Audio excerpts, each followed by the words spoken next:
दोस्तों स्वागत है आपका आज की बेहद बड़ी और महत्वपूर्ण खबरों में। दोस्तों आपको बता दें आज की बड़ी खबरों में जी हाँ, सरकार का बड़ा फैसला कोरोना वायरस को लेकर। इसके अलावा आपको बता दें मोदी जी ने आज संपूर्ण भारत के लिए लॉकडाउन को लेकर कई अहम फैसले लिए हैं। इसके बाद आपको बता दें मशहूर एक्टर इरफान खान की मृत्यु हो गई है। दोस्तों यह मृत्यु सिनेमा जगत के लिए बहुत ही बुरी खबर है। इसके अलावा आपको बता दें हरियाणा सरकार ने अपने सभी बॉर्डर दिल्ली जाने के लिए बंद कर दिए हैं। जी हां दोस्तों, कोरोना वायरस के वैक्सीन को लेकर एक बहुत बड़ी खबर आई है। इसके अलावा कोरोना का मार युवाओं की नौकरी पर भी पड़ रहा है। अब अगले साल तक कोई भी सरकारी नौकरी के लिए सिलेक्शन नहीं होगा। जी हां, जानेंगे सभी खबरें विस्तार से। तो दोस्तों आज हम आपको इस वीडियो में इन्हीं सभी महत्वपूर्ण खबरों के बारे में बताने वाले हैं। तो वीडियो को ध्यान से आखिर तक देखते रहिए ताकि आपसे कोई भी जानकारी मिस ना हो। तो दोस्तों आगे बढ़ने से पहले वीडियो को एक लाइक कर दीजिए। तो दोस्तों चलिए जान लेते हैं चीनी बीमारी की आज की ताज़ा अपडेट के बारे में। आपको बता दें भारत में संक्रमित मरीजों की संख्या लगातार बढ़ती जा रही है और यह संख्या 31,787 के ऊपर पहुंच चुका है, जिसमें से 7,797 लोग ठीक होकर अपने घर जा चुके हैं और 1,008 लोगों की मृत्यु हो चुकी है। इसी के साथ बढ़ते हैं इस वक्त की अगली बड़ी खबर की ओर। दिल्ली फरीदाबाद बॉर्डर आज से सील, डॉक्टर, बैंक कर्मी और पुलिस की एंट्री पर भी रोक। जी हां, हरियाणा सरकार को लगता है कि दिल्ली आने जाने वालों से उसे खतरा है, जिसकी वजह से हरियाणा पुलिस ने दिल्ली बॉर्डर पर सख्ती बढ़ा दी है। दिल्ली से सटे फरीदाबाद के सारे बॉर्डर आज से सील कर दिए जाएंगे। आज के बाद दिल्ली में काम करने वाले डॉक्टर, बैंक कर्मी और पुलिस वाले भी फरीदाबाद में एंट्री नहीं कर सकेंगे। सिर्फ केंद्र सरकार से जारी पास वालों को ही सील बॉर्डर में एंट्री मिलेगी। इस बीच दिल्ली से जुड़ी हरियाणा की सभी सीमाओं पर पूछताछ कड़ी हो गई है। गुरुग्राम और फरीदाबाद से काम के सिलसिले में दिल्ली आने वालों के पास चेक किए जा रहे हैं।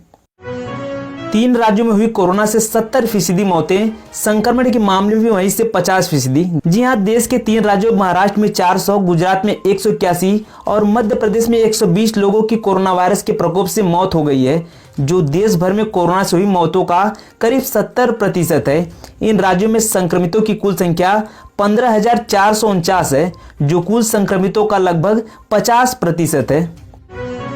चमगादड़ ने पहले फैलाया कोरोना, अब वही लोगों को बचाएंगे, शोधकर्ताओं ने किया दावा। जी हां, कोरोना के कहर के चलते पूरे विश्व में हाहाकार मचा है। लोगों की जिंदगी अस्त व्यस्त हो गई है। इससे पार पाने के लिए किसी भी देश के पास कोई इलाज नहीं है। इसके लिए पूरी दुनिया ने एड़ी चोटी का दम लगा दिया है। महामारी के चलते मौत के आंकड़े कम होने का नाम नहीं ले रहे हैं। कोरोना संकट के बीच वैज्ञानिकों ने दावा किया है कि चमगादड़ से मनुष्य में फैले कोरोना वायरस से अब चमगादड़ ही बचाएंगे। आप शायद चिंतित हो गए होंगे कि यह कैसे संभव है, लेकिन वैज्ञानिकों ने दावा किया है तो इसमें संदेह की कोई गुंजाइश नहीं है। युवाओं पर कोरोना का मार, अगले 1 साल तक नहीं होगी कोई भर्ती। जी हां, अब तक कोरोना वायरस का असर नौकरी वाले लोगों पर पड़ा है। कारोबार ठप होने से जहां लोगों की नौकरी पर तलवार लटकी है, वहीं भविष्य में नौकरी की चिंता भी सताने लगी है। सरकारी भर्तियों की बात करें तो लॉकडाउन के चलते स्टाफ सिलेक्शन कमीशन यानी कि एसएससी ने कई भर्तियों को स्थगित कर दिया है। केंद्रीय मंत्री जितेंद्र सिंह ने घोषणा की थी कि यूपीएससी और एसएससी की स्थगित परीक्षाओं को आयोजित करने के बारे में निर्णय 3 मई के बाद लिया जाएगा। इसी बीच हरियाणा सरकार ने आर्थिक संकट का हवाला देते हुए अगले 1 साल तक नई भर्ती पर रोक लगा दी है। ऐसे में उन युवाओं को जोरदार झटका लगा है जो लॉकडाउन में घर पर ही तैयारियों में जुटे थे। विधि विधान के साथ खोले गए केदारनाथ के कपाट, पीएम मोदी के नाम की पहली पूजा। जी हां, केदारनाथ धाम के पाट सुबह 6:10 पर खुले हैं और उत्तराखंड में मौजूद यह 1000 साल पुराना मंदिर हर साल सर्दियों में 6 महीने बंद रहता है। आप सभी को बता दें कि इस बार कपाट खुलने के दौरान 15-16 लोग ही मौजूद रहे। वहीं पिछले साल कपाट खुलने के दिन 3000 लोगों ने केदारनाथ के दर्शन किए थे। शिवसेना से योगी आदित्यनाथ बोले, महाराष्ट्र संभाले यूपी की चिंता ना करें। जी हां, शिवसेना नेता संजय राउत ने बुलंदशहर में साधु की हत्या को लेकर मंगलवार को ट्वीट किया और इस हत्या को सांप्रदायिक रंग नहीं देने की अपील की। संजय राउत के ट्वीट पर जवाब देते हुए योगी आदित्यनाथ ने उन्हें महाराष्ट्र संभालने की नसीहत दी है। पुणे की कंपनी सितंबर में ले आएगी कोरोना का टीका, कीमत होगा 1000 रुपया। जी हां, कोरोना महामारी से बचाव के लिए पूरी दुनिया की नजरें भारत पर टिकी हैं। पिछले दिनों अमेरिकी विदेश मंत्री ने भी कहा कि पूरी दुनिया पहले की ही तरह महामारी से बचाव के लिए भारत की ओर आस भरी निगाहों से देख रही है।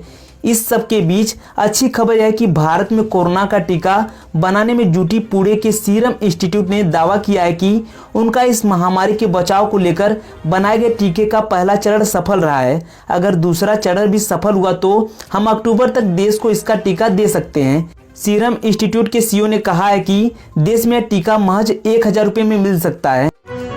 हाई कोर्ट ने सुनाया बड़ा फैसला, कहा देनी होगी टीचर्स को ट्यूशन फीस। जी हां, कोरोना वायरस के चलते पूरा देश परेशान है और इस महामारी के चलते लॉकडाउन को 3 मई तक बढ़ा दिया गया है, जिसके कारण स्कूल भी बंद रहेंगे। कोरोना वायरस की वजह से एजुकेशन सेक्टर बुरी तरह प्रभावित हो रहा है। कोरोना वायरस के चलते सभी स्कूल और कॉलेज बंद है। ऐसे में शिक्षक बच्चों को ऑनलाइन क्लासेस के द्वारा पढ़ाने में लगे हैं। सारी दिक्कतों के बीच शिक्षक बच्चों को पढ़ा रहे हैं। इस दौरान दिल्ली हाई कोर्ट ने पेरेंट्स को झटका दिया है। हाई कोर्ट ने कहा कि उन्हें शिक्षकों को ट्यूशन फीस तो देना ही होगा। दिल्ली हाई कोर्ट ने यह आदेश उनकी ट्यूशन फीस माफ करने की मांग को लेकर दायर याचिका को खारिज करते हुए दिए हैं। हाई कोर्ट ने कहा कि ई एजुकेशन बच्चों का खेल नहीं है। अलग अलग राज्यों में फंसे 12,000 मजदूर मध्य प्रदेश लाए गए। जी हां, लॉकडाउन के कारण विभिन्न राज्यों में फंसे मध्य प्रदेश के करीब 12,000 श्रमिकों को राज्य सरकार के प्रयासों से पिछले 3 दिनों में अब तक वापस लाया जा चुका है। मध्य प्रदेश जनसंपर्क विभाग के एक अधिकारी ने बुधवार को बताया, मुख्यमंत्री शिवराज सिंह चौहान के निर्देशानुसार कोरोना वायरस संकट के कारण मध्य प्रदेश के निवासी मजदूर जो विभिन्न प्रदेशों में फंसे हैं उन्हें वापस लाने की कार्रवाई प्रभावी ढंग से जारी है। उन्होंने कहा कि राज्य शासन के प्रयासों से अब तक लगभग 12,000 श्रमिक प्रदेश में वापस लाए जा चुके हैं। इनमें से 28 अप्रैल को 8,300 मजदूर विभिन्न प्रदेशों से मध्य प्रदेश लाए गए। रैपिड किट में गड़बड़ी को लेकर भारत ने चीन से कहा लौटाई जा सकती घटिया क्वालिटी वाली किट। जी हां, भारतीय चिकित्सा अनुसंधान परिषद ने चीन से आई रैपिड किट इस्तेमाल न करने और इसे वापस करने की सलाह के बाद चीन ने चिंता जाहिर करते हुए इसे गलत बताया। अब चीनी कंपनियां ये मानने को तैयार नहीं है कि उनकी किट में गड़बड़ी है। चीन ने भारत से कहा है कि किट के स्टोरेज, इस्तेमाल और इसे सही तरीके से प्रोफेशनल लोगों द्वारा इस्तेमाल न की जाए तो नतीजों में अंतर हो सकती है। ने बिहार सरकार को दिया निर्देश, कोटा में फंसे छात्रों की मदद के लिए उठाए आवश्यक कदम। जी हां, पटना उच्च न्यायालय ने बिहार सरकार को निर्देश दिया है कि यदि राजस्थान के कोटा में फंसे किसी भी छात्र को राज्य सरकार से किसी भी तरह की मदद चाहे तो सरकार को उनका ध्यान रखना चाहिए। न्यायमूर्ति हेमंत कुमार श्रीवास्तव और न्यायमूर्ति आर के मिश्रा की खंडपीठ ने एक जनहित याचिका सहित अन्य याचिकाओं पर सुनवाई करते हुए इस मामले में केंद्र के वकील को 1 सप्ताह का समय मांगे जाने पर इसकी अगली सुनवाई की तारीख 5 मई निर्धारित की। पीठ ने कहा कि इस बीच यदि कोई जरूरतमंद छात्र उनसे हेल्पलाइन नंबर पर मदद मांगता है तो बिहार सरकार को जरूरतमंद छात्रों की मदद करने के लिए आवश्यक कदम उठाने चाहिए।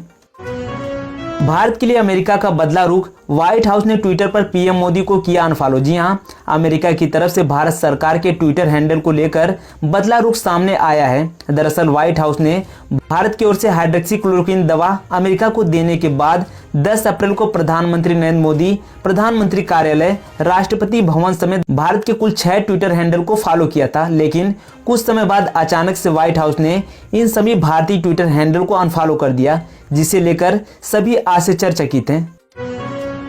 1ली से 8वीं के बच्चों का नहीं होगा कोई एग्जाम, 9वीं 11वीं के स्टूडेंट का असाइनमेंट के आधार पर होगा प्रमोशन। जी हां, कोरोना महामारी के चलते देश लॉकडाउन में है, जिसके चलते सभी स्कूल कॉलेज बंद कर दिए गए हैं। ऐसे में परीक्षा आयोजित कराना संभव नहीं है। बोर्ड ने कहा कि 1ली से 8वीं क्लास के बच्चों का कोई एग्जाम नहीं होगा, उन्हें सीधे अगले क्लास में प्रमोट कर दिया जाएगा। 9वीं और 11वीं के छात्र छात्राओं को स्कूल द्वारा किए गए एग्जाम और अन्य प्रैक्टिकल असाइनमेंट के आधार पर आगे प्रमोट किया जाएगा। महाराष्ट्र सरकार की कैबिनेट मीटिंग रद्द, उद्धव ठाकरे की कुर्सी पर गहराया संकट। जी हां, महाराष्ट्र के मुख्यमंत्री उद्धव ठाकरे की कुर्सी पर काले बादल मंडराते दिख रहे हैं। दरअसल बुधवार को उद्धव ठाकरे सरकार की एक कैबिनेट मीटिंग होनी थी जो रद्द हो गई है। इस मीटिंग में चुनाव आयोग से विधान परिषद सदस्य की चुनाव कराने की मांग की जानी थी, ताकि मुख्यमंत्री उद्धव ठाकरे के 6 महीने पूरे होने से पहले वो एमएलसी बन जाए। आपको बता दें कि उद्धव ठाकरे को 27 मई से पहले खुद को विधान परिषद का सदस्य बनाना होगा। यह meeting deputy CM Ajit Pawar की अगुवाई में होने वाली थी। राष्ट्रपति ने कहा, दुर्लभ प्रतिभा संपन्न इरफान की भूमिका की छाप सदैव दिलों में अंकित रहेगी। जी हाँ, राष्ट्रपति रामनाथ कोविंद ने बुधवार को अभिनेता इरफान खान के निधन पर शोक व्यक्त करते हुए कहा कि वे दुर्लभ प्रतिभा संपन्न कलाकार थे और उनकी विविध भूमिकाओं की छाप सदैव हमारे दिलों में अंकित रहेगी। राष्ट्रपति ने अपने ट्वीट में कहा, विख्यात अभिनेता इरफान खान के निधन से गहरा दुख हुआ। उनका निधन सिनेमा जगत एवं उनके अनगिनत प्रशंसकों के लिए अपूरणीय क्षति है।